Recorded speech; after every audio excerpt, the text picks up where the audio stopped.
right to defend itself and support taking every feasible measure to protect civilians. We are continue to be concerned that travel and the flow of fuel of aid into Gaza via Rafah has come to a complete halt. But we are continuing to work with the government of Egypt, with the government of Israel, to do everything we can to make sure that this gets open as soon as possible. You've heard me talk a little bit about this before, that there are, of course, legitimate security and operational concerns that are legitimate, and we're continuing to work through those processes. And do you agree that Egypt should just open it up, or do you think it's more complicated than that? Or is there work that needs to be done? Obviously, Sean, it is more complicated than just a simple, they should just open it up. But this is something that we're continuing to work directly with our partners in Egypt and our partners in Israel. There are obviously legitimate issues that need to be ironed out.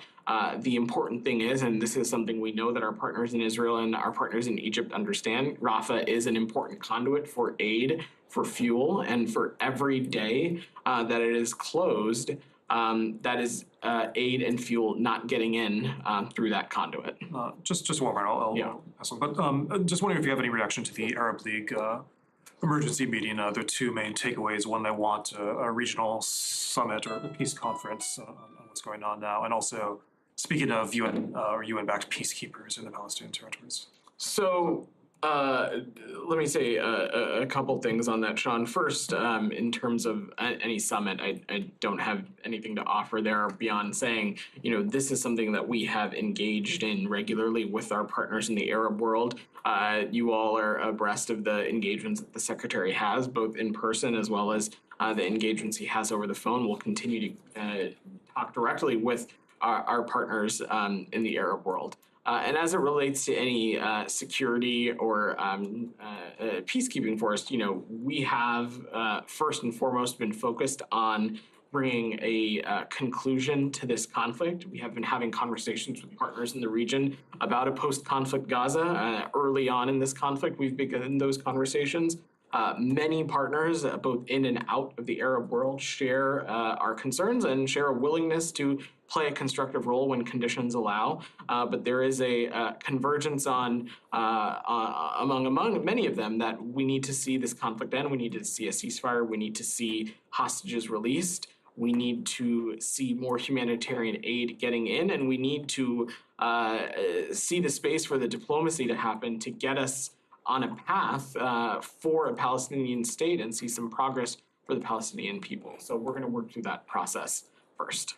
On this, Vedant, if you don't mind, can you give us a more clearer answer if you support the deployment of UN forces in Gaza until the implementation of the two-state solution that the Arab Summit called for today? So we've seen the statement that's coming out of the Arab Summit. I just don't have a conclusive assessment to offer yet, Michelle. In general, do you support such deployment? So look, we this is something that we know that Israel is focused on in working to defeat Hamas. Candidly, the addition of additional security forces could potentially put that mission into compromise. But again, I don't want to get ahead of the process here, and we're just now seeing what the statement that's come out of this summit. Daphne, go ahead. Thank you. Martin Griffiths warned today that famine was an immediate risk in Gaza with food stocks running out, said the humanitarian operation was completely stuck, the relief operation was unplannable, and said that the consequences of an operation in Rafah that everyone warned about are coming true.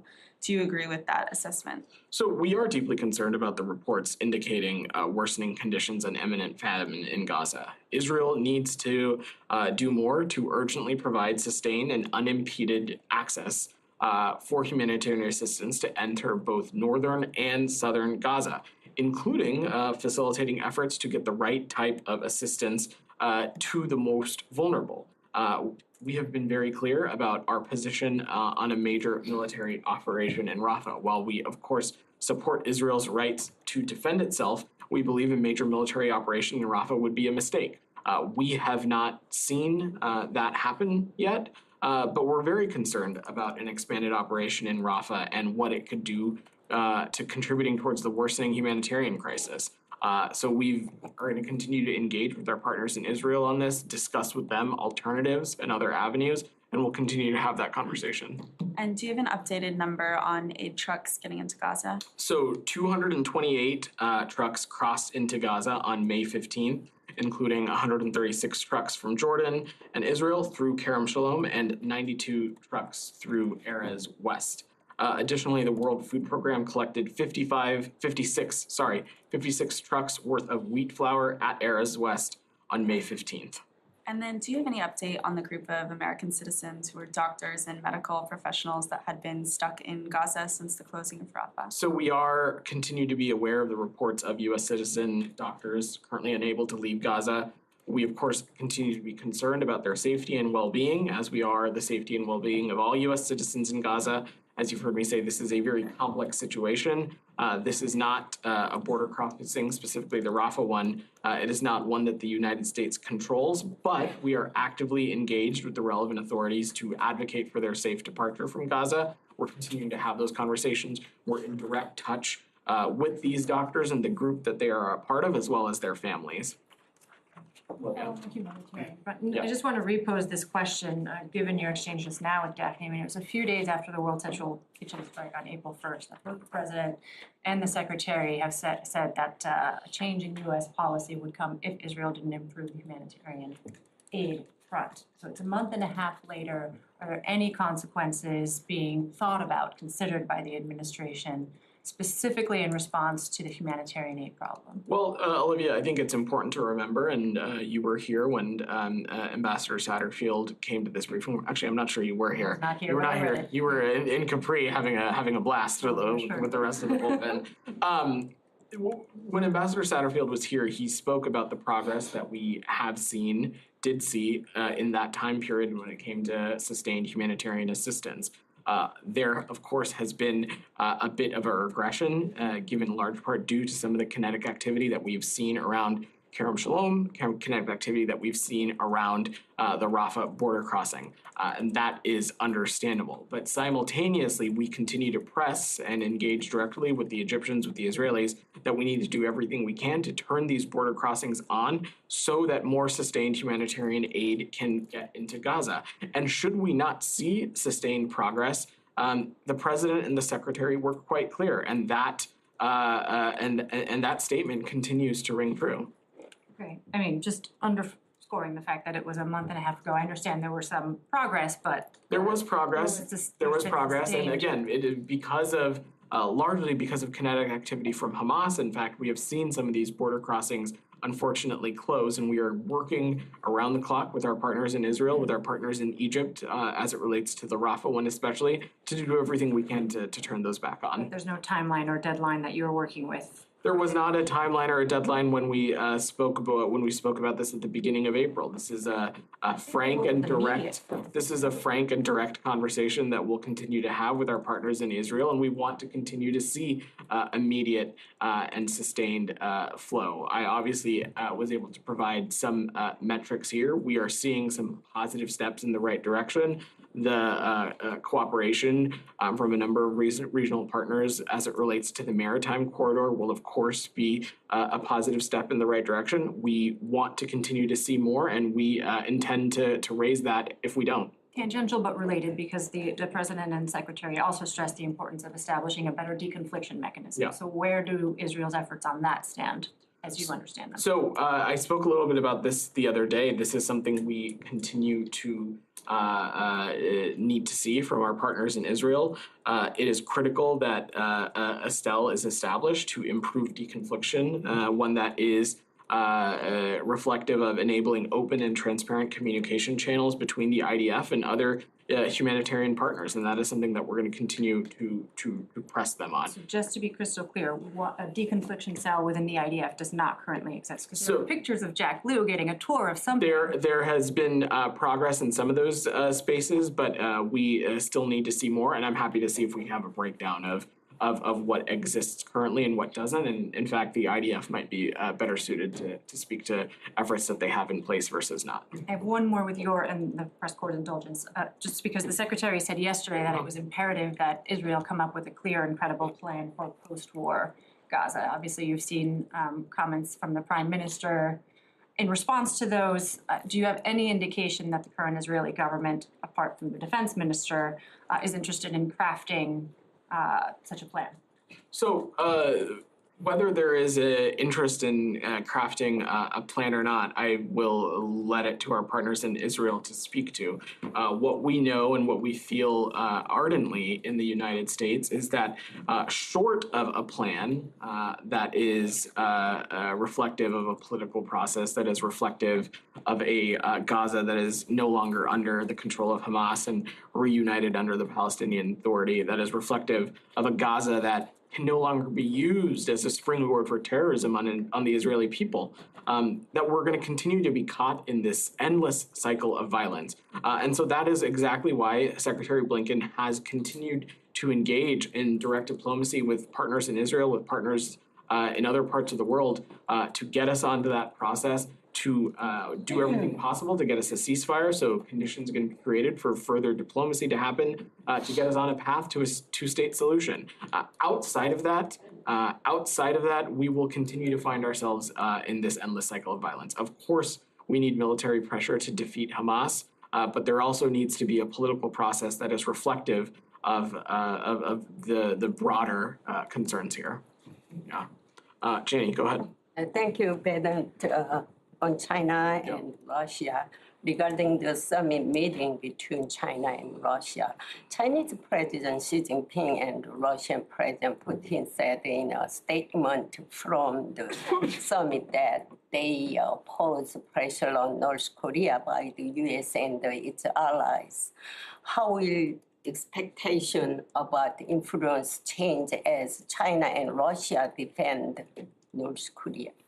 We've long felt that Russia and the PRC have a role to play in helping rein in and engage the DPRK when it comes to their provocative and reckless and malign and destabilizing behavior. We believe that Russia and the PRC have the capabilities and the channels and the relationships with the DPRK to do that directly through their own bilateral relationship, but also through multilateral fora like the Security Council as well. If Putin visits North Korea after his visit to China, the solidarity between North Korea and China and Russia will be further strengthened.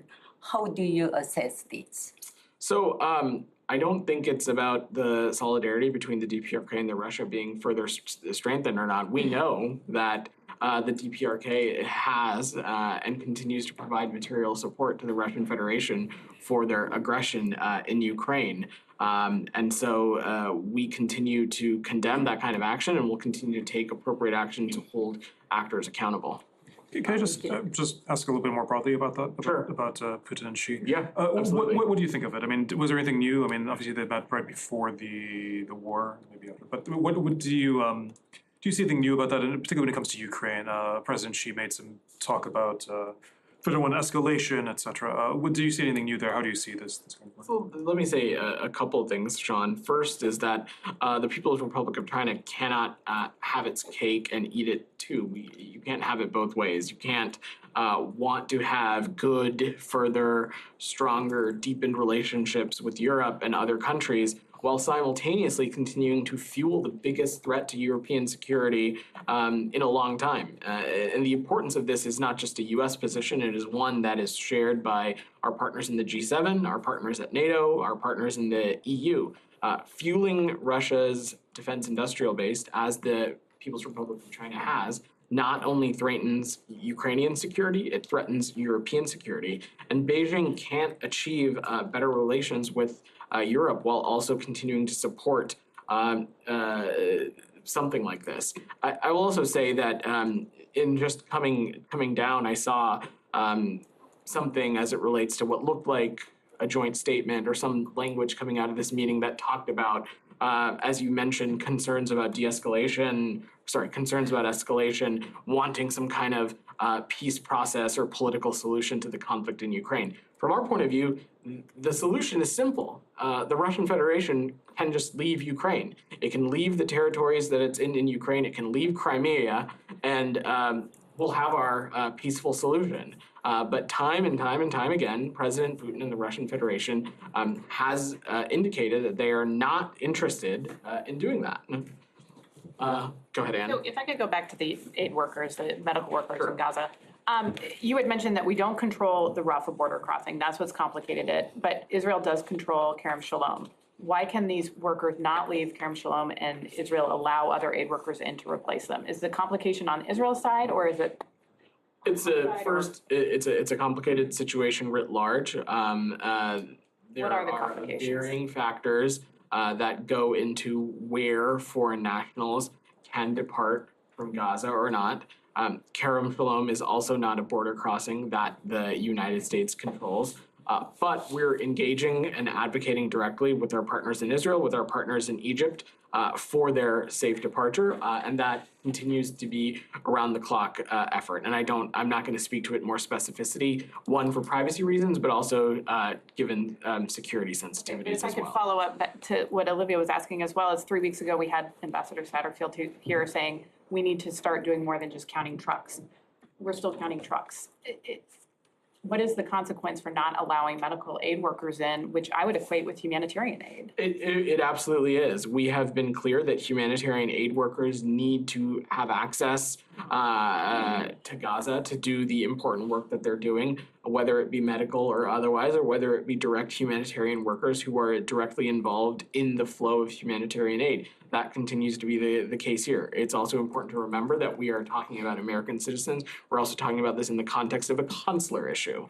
And so while it is great that they are humanitarian aid workers doing important work, they are American citizens also. They're American citizens first. And so we're talking about a consular issue and doing everything we can to make sure that we can get them to safety. That being said, we continue to believe that those working in this field of humanitarian aid and humanitarian issues need to have unimpeded access to do this important work. Rabia, go ahead. Thank you. Following up on these humanitarian aid questions in Gaza, so in the NSM report, you say that Israel is not deliberately restricting aid, but you also say today that you continue to press Israel to allow entry of more humanitarian aid into Gaza. So if Israel is not restricting aid, then what prevents Israel from allowing more aid into Gaza, to do land crossings, considering that, these land crossings are under Israeli control? So, Rabia, there are, of course, legitimate logistical concerns and legitimate security challenges that sometimes need to be worked through. Let's remember that one of the reasons that aid was throttled from Kerem Shalom last week was because of kinetic activity from Hamas attacking Kerem Shalom and the surrounding region. So there are some of these legitimate security concerns that we need to work through. Israel has every right to its security and to ensure that the aid that is flowing within Gaza is flowing in a secure way, in a way that does not compromise their security further.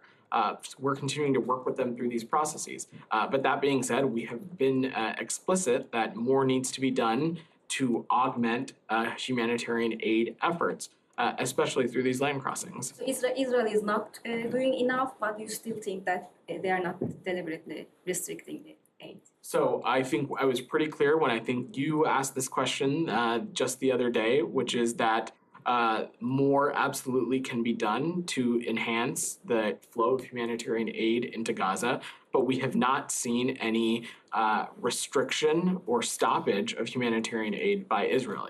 Aid is flowing into Gaza. I just gave your colleagues some metrics about aid that was flowing yesterday, and we'll continue to provide updates as frequently as we can.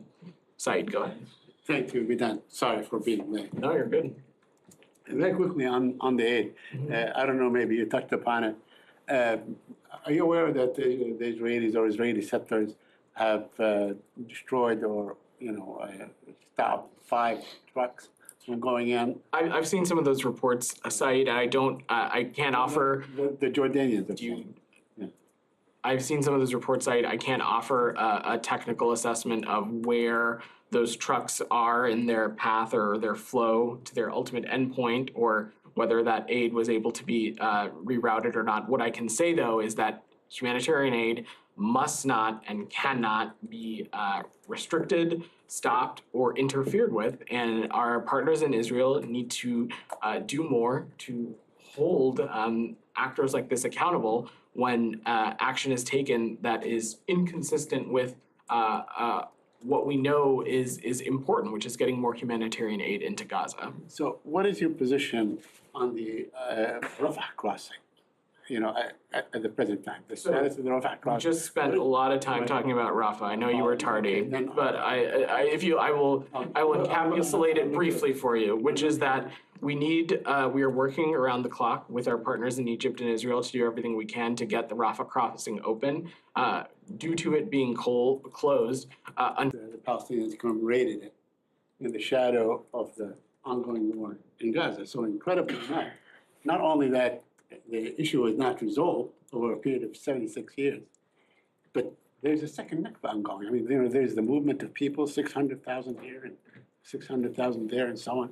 And I remember what the Secretary of State said just before that, the time has come for the Palestinians to live in a measure of dignity, much like the Israelis and so on. So has the time come to really end this Nakba and allow the Palestinians, the measure of dignity that the Secretary talked about in their own land? we're working around the In clock. occupation? Said, we're working around the clock to make it so. We are committed to reaching an immediate ceasefire here that secures the release of hostages and allows the surge of humanitarian aid. In addition to that, we believe that such a ceasefire could create the diplomatic conditions for further serious progress to be made, talking about Israel's further integration in the Middle East, talking about putting the region on a pathway to a two-state solution so that Israelis and Palestinians can live those equal measures of justice, dignity, and peace. We have not taken our eyes off the ball here, which is ultimately a two-state solution, so we can get to that ultimate goal. So you feel that the time has come to end this Palestinian Nakba? Said, what I can say is that we have long been and continue to be committed to a two-state solution, and we're working around the clock of that.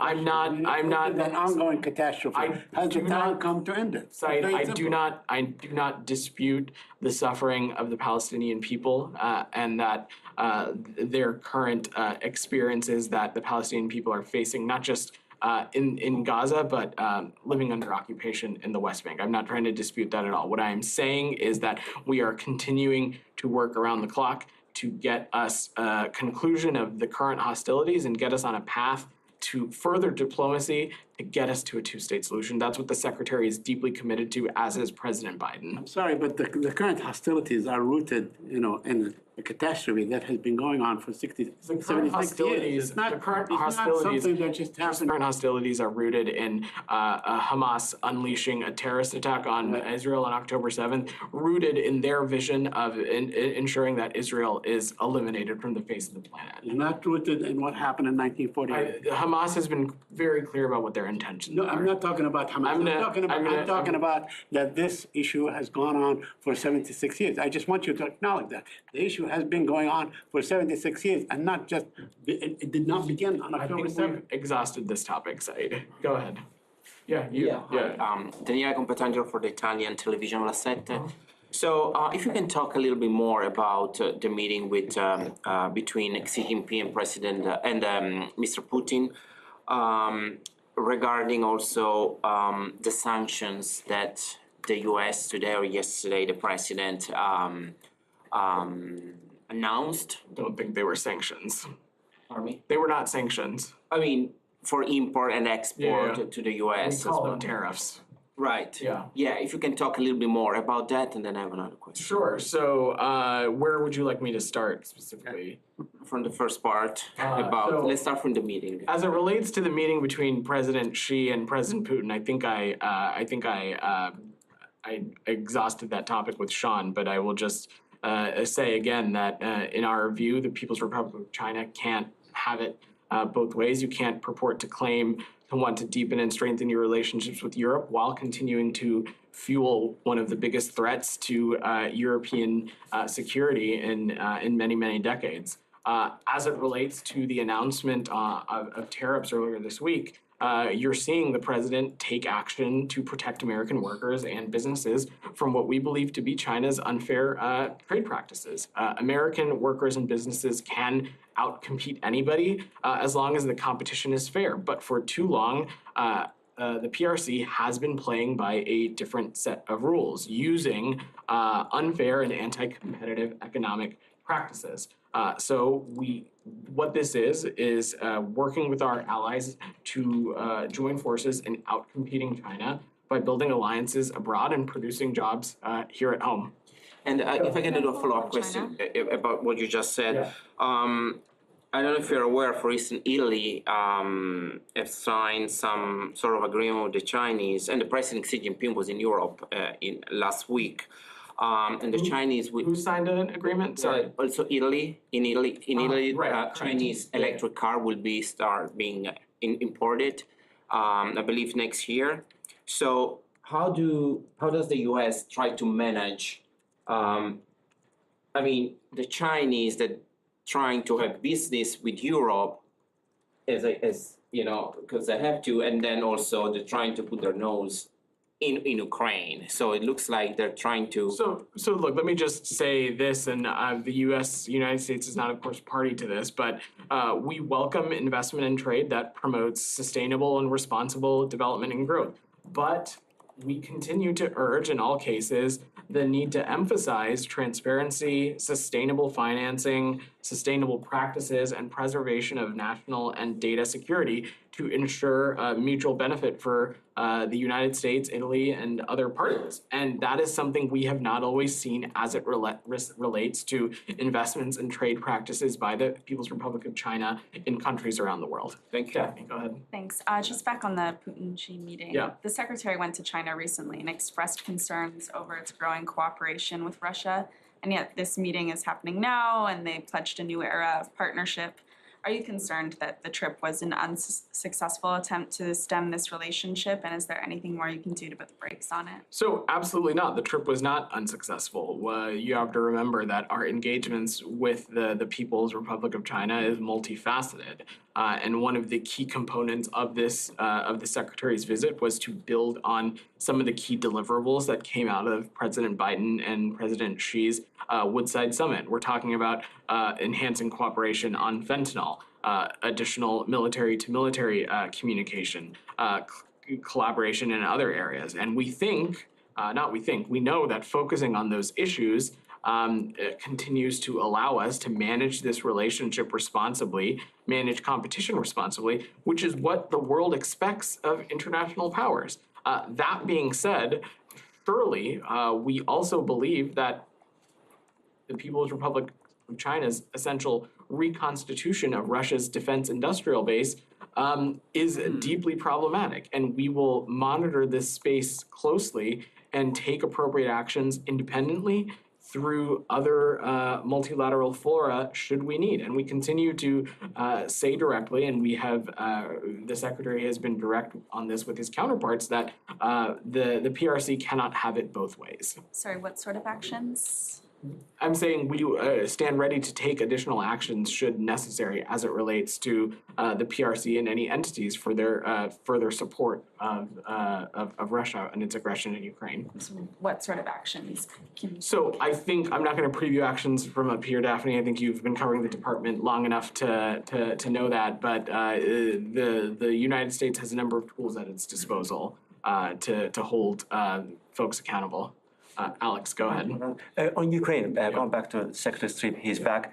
I was wondering if you could give us some sort of his first-hand assessment and his level of concern on the situation in Kharkiv, how serious it has become during the past couple of hours. So we spoke a little bit about this earlier this week, Alex, obviously the situation is incredibly dire. We know that this is a challenging time, but we are sure that military aid is also going to make a real difference on the battlefield. The Secretary yesterday announced $2 billion in additional assistance in foreign military financing to establish not just the Ukraine Defense Enterprise Program and further enhance Ukraine's capability to defend against Russia and its continued assault as well. If you on Russia, if I may, at the case of Gordon Black, there are reports on Russian media that he pleaded guilty. I don't want to dignify everything they said, but they said that he was accused of stealing from his girlfriend, but he admitted that. Is there any development on your end, any council access? Or? There continues to be a limit to what I can say, Alex, given privacy considerations. This is a circumstance in which the department is continuing to seek consular access. We have not been able to obtain it yet, but when any American citizen is detained abroad, we ensure to do everything possible. We take their security and safety incredibly seriously, and most importantly, we continue to press for consular access, and that work is have ongoing. denied by now. As I've said, we are continuing to seek consular access. Olivia's had her hand up. One more follow-up, if I may. Go. Also, Kurmashova, this week marks, as you know, 7 months since her wrongful detention. Any update on her case? I don't have any updates for you specifically, Alex, but we have no higher priority than the safety and security of U.S. citizens overseas. We continue to remain deeply concerned about Alsu's case, and we condemn in the strongest possible terms the Kremlin's continued attempts to intimidate and repress journalists and civil society voices. You know, the President of the United States is on the record, twice calling Putin to release her. How do you expect, her captives, someone like Putin, to take him seriously if his own State Department is slow walking the process? I would dispute that premise, Alex. We are certainly not slow walking the process. There is a deliberative process at play here in terms of any formal or wrongful detention designation, but we would echo the president and that she should be released. Olivia, go ahead. Just one thank you. Follow up on Ukraine, because while in Kyiv, the Secretary was asked about conditions that this administration has imposed on American weapons being sent to Ukraine, namely that they not be used to strike in Russian territory. The Secretary said that the U.S. had not enabled or encouraged such attacks, but then added that it was up to the Ukrainians to decide how to conduct this war. And to some, that sounded like it might have been a loosening of this policy. So I just wanted you to clarify whether there has been any change in how the U.S. is thinking about the weapons that it's sending to the Ukrainians. Could they be used to strike beyond Ukrainians? So certainly not a policy change. Our policy has not changed, and the Secretary was clear about this. We do not encourage or enable strikes on Russian territory, but repeatedly we've also said that Ukraine ultimately makes its own decisions about its military strikes and its operations. And that continues to be the case. Would they face consequences if they used American weapons to strike? You know how I feel about hypotheticals, Olivia, so I'm just gonna leave it at that. Go ahead, you had your hand up in the back. Thank you, Vedant. Mark Stone from Sky News. If I could just take a step back on Gaza. Sure. How have we got to a place where families, children are now being displaced multiple times? The borders are hardly open. Heavy bombing and fighting has returned to the north of Gaza and to central Gaza. How have we got here? Well, we got here in large part because of Hamas's continued belligerence and their continued choice to use civilians as human shields, and their choice How long can you only blame Hamas for this? Because that seems to be what you do an awful lot. Hamas should take a huge amount of blame, of course. But what about the other side? We have been very clear, and I have been clear from this podium, as has the Secretary and has Matt, when Israel or any partner or any ally has done something that we have felt not meant the mark, or when we have seen actions that are inconsistent with our values, or seen actions that are inconsistent with our goal for the region, we have not hesitated to speak to them. So I kind of reject your premise there. And as it relates to blaming Hamas, let's not forget that, again, Hamas is a terrorist organization. They have stated it is their intent to destroy Israel, to erase Israel off the face of the planet. They've also said that they would like to conduct an October 7th over and over again if they could. And when we talk about ending this conflict, It is Hamas that has continued to move the goalpost. It is Hamas that has continued to not take the deals that have been on the table that would have allowed for this conflict to reach a ceasefire, that would have allowed for hostages to be released. So if I can follow up, the premise of your answer seems to be, your first answer seems to be that the Americans have been talking, have been influencing.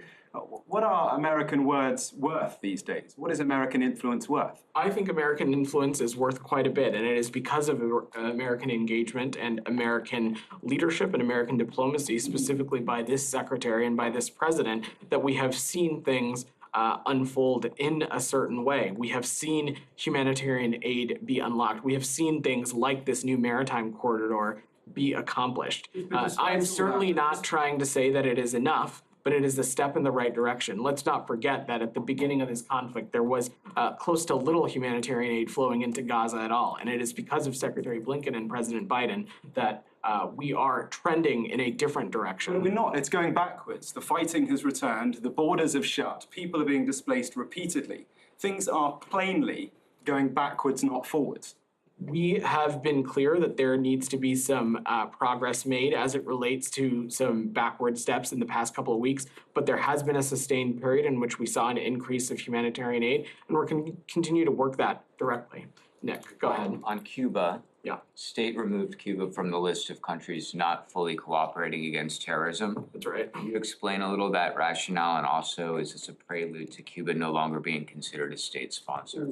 Let me start with that second part first. So the designation of a state sponsor of terrorism is a totally separate process from an NFCC certification.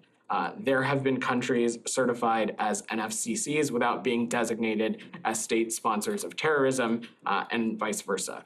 U.S. law establishes specific statutory criteria for rescinding any state sponsor of terrorism designation, and any review of Cuba's status on this would need to be based on the law and the criteria established by Congress.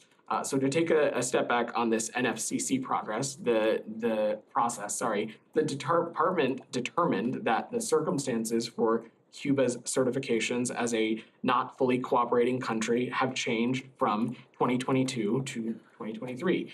First, Cuba's refusal to engage with Colombia on extradition requests for National Liberation Army members supported Cuba's NFCC certification for 2022. In August of 2022, pursuant to an order from Colombian President Petro, Colombia's Attorney General announced that arrest warrant would be suspended against 17 ELN commanders, including those whose extradition Colombia had previously requested from Cuba. Moreover, the U.S. and Cuba resumed law enforcement cooperation in 2023, including on counterterrorism. Therefore, we've determined that Cuba's continued certification as a not fully cooperating country was no longer appropriate. I will also tell you that, just since you've given me the opportunity, Nick, sales of defense articles to Cuba will continue to be restricted under Section 40 of the Arms Export Control Act, given Cuba's status as a state sponsor of terrorism.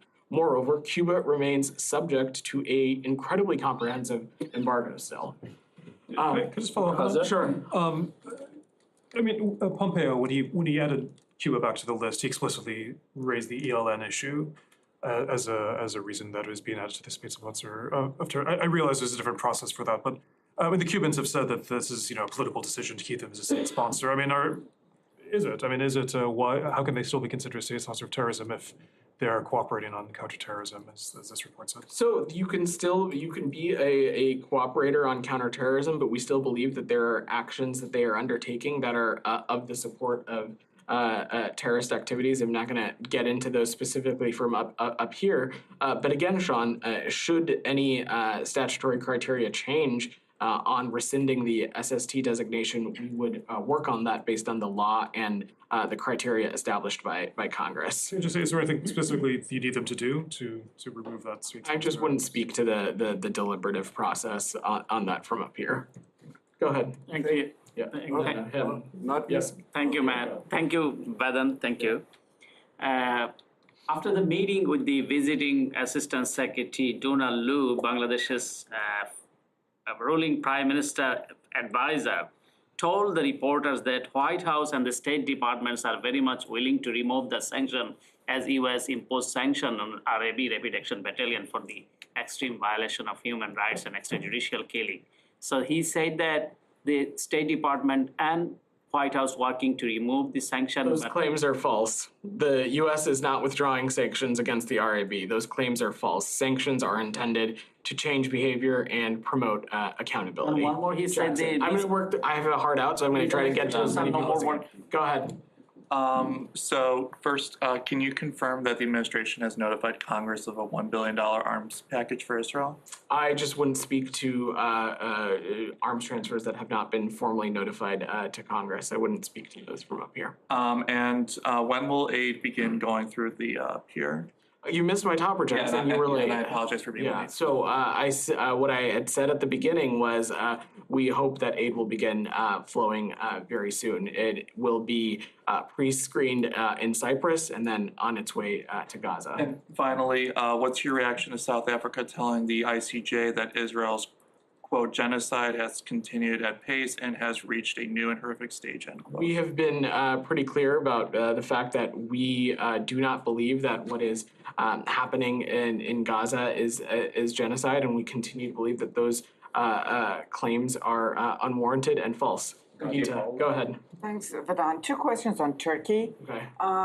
Today, a Turkish court convicted former leading officials from the pro-Kurdish HDP party, including the jailed Kurdish leader Selahattin Demirtas, to more than 40 years in prison for instigating the 2014 protest triggered by an Islamic State attack on the Syrian Kurdish town of Kobane. I was wondering if the State Department has any comments on this verdict. So we're continuing to monitor that situation, Geeta, but let me check with the team and see if we have anything more specific for you. Okay, just follow up, Michelle. Yeah. Demirtas and the HDP Got a little dynamic duo here. was included in the State Department's 2023 annual Human Rights Country Report. In Section 3, freedom to participate in the political process. Do you think the verdict today is a violation of human rights? So let me just say we will raise and discuss human rights with all of our partners bilaterally, and that of course continues to include Turkey. But again, on this specific situation, I'm going to check with the team before I offer anything more specific. Michelle. Yeah, thank you. I have two questions. Yeah. Saudi Crown Prince has met today with the Syrian president in Bahrain. Are you okay with your allies normalizing their relations with the Assad regime or with President Assad? We have been, our position's clear on this. We will not normalize relations with the Assad regime until there is meaningful progress towards a political solution consistent with UN Security Council Resolution 2254. We engage consistently with Arab League members, encouraging them to press and push the Assad regime to make meaningful change. We are, of course, skeptical for obvious reasons of the Assad regime's willingness to take steps of what is necessary to resolve the Syria's crisis and take steps that are in the interest of the Syrian people. But we are aligned with our Arab partners on the ultimate objective here. And second, The Guardian has reported that the U.S. Gave a green light to Saudi Arabia to revive a peace deal with the Houthis, despite their ongoing attacks on commercial ships. Can you confirm that? That is completely inaccurate and reflective of Houthi propaganda. We've been clear and consistent. The U.S. supports peace in Yemen, but a peace agreement can only proceed after the Houthis stop their reckless attacks on international shipping in the Red Sea and surrounding waterways. All of our partners are united around the need for Houthi attacks to cease before an agreement can be signed. Thanks. Go ahead in the blue. Thank you so much, Vedant. Igor Nemush, News Agency. So regarding Ukraine and Russia, the U.S. Secretary of State Antony Blinken, during his last visit to Kyiv, stated that the United States is set to use the power given by Congress to seize frozen Russian assets to Ukraine's recovery and reconstruction.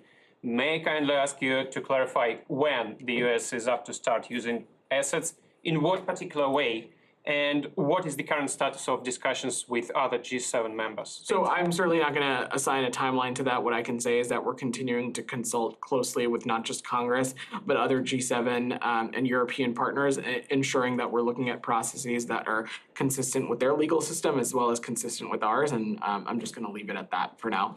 DR, and then we probably got to wrap today. Thank you, Vedant. Two questions on Assistant Secretary Payet's visit to Baghdad and Erbil. He was in Baghdad yesterday and met with the Iraqi Prime Minister and discussed the Iraqi energy independence from Iran.